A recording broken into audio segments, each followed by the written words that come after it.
Hello students, कैसे हैं आप सभी। आज हम पढ़ेंगे लेसन 4 वायु यानी एयर, जो 7th क्लास एनसीईआरटी की 7th क्लास की ज्योग्राफी का चैप्टर है। हमारे वायुमंडल में carbon dioxide, nitrogen, oxygen, helium, ozone, argon, hydrogen गैसें पाई जाती हैं, लेकिन जो आर्गन और हाइड्रोजन है काफ़ी कम मात्रा में पाई जाती है। नाइट्रोजन हमारे वायुमंडल में 78% पाई जाती है, जो काफ़ी अधिक होती है। ऑक्सीजन 21%, आर्गन 0.95%, कार्बन डाइऑक्साइड 0.03% हमारे वातावरण में पाई जाती है। ऑक्सीजन सबसे महत्वपूर्ण होती है सभी मनुष्य के लिए, जो हमारे में 21% पाई जाती है। पेड़ पौधों के ग्रो के लिए हमें नाइट्रोजन आवश्यक होती है, और हम सांस लेते हैं वो ऑक्सीजन को लेते हैं, और जो हम बाहर छोड़ते हैं वो कार्बन डाइऑक्साइड होती है। वो कार्बन डाइऑक्साइड पेड़ पौधों के लिए काफ़ी अच्छी होती है। ग्रीन हाउस किसे कहा जाता है?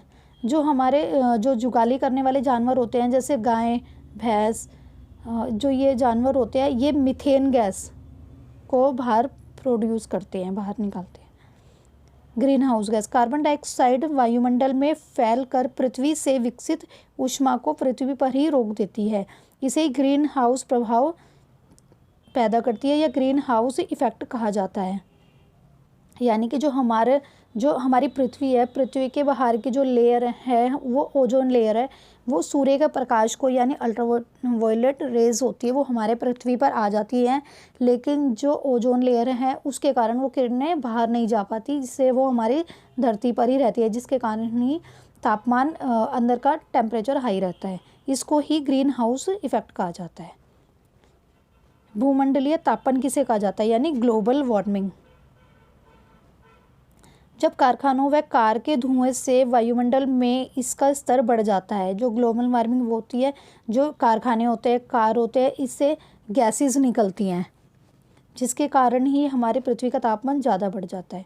तब इस ऊष्मा के द्वारा ही पृथ्वी का तापमान बढ़ जाता है। तापमान में इस वृद्धि के कारण ही पृथ्वी के सबसे ठंडे प्रदेशों में जमी हुई बर्फ पिघल रही है, जिससे समुद्र के जलस्तर में भी वृद्धि हो रही है, जिससे तटीय क्षेत्रों में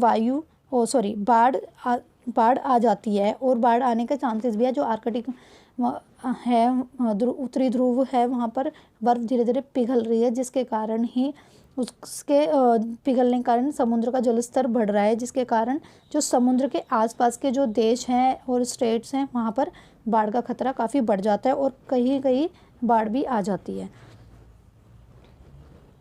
जिससे तटीय क्षेत्रों में बाढ़ आ जाती है। दीर्घ अवधि में इसके कारण जलवायु में भी अत्यधिक परिवर्तन हुआ है।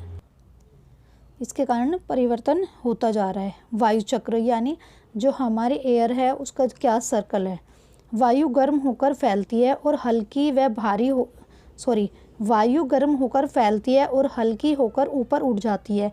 वायु ठंडी हो जाती है तो सघन व भारी हो जाती है, जिसके कारण वह नीचे रहने की प्रवृत्ति होती है। यानी कि जो हमारे जैसे समुद्र है, समुद्र के पास की जो नमी है और पानी है, वो भाप बनकर ऊपर उड़ जाता है, जिसके कारण वो संघनन होकर वह जब भारी हो जाता है तो वह बूंदों की शेप में वर्षा के रूप में ज़मीन पर आ जाता है।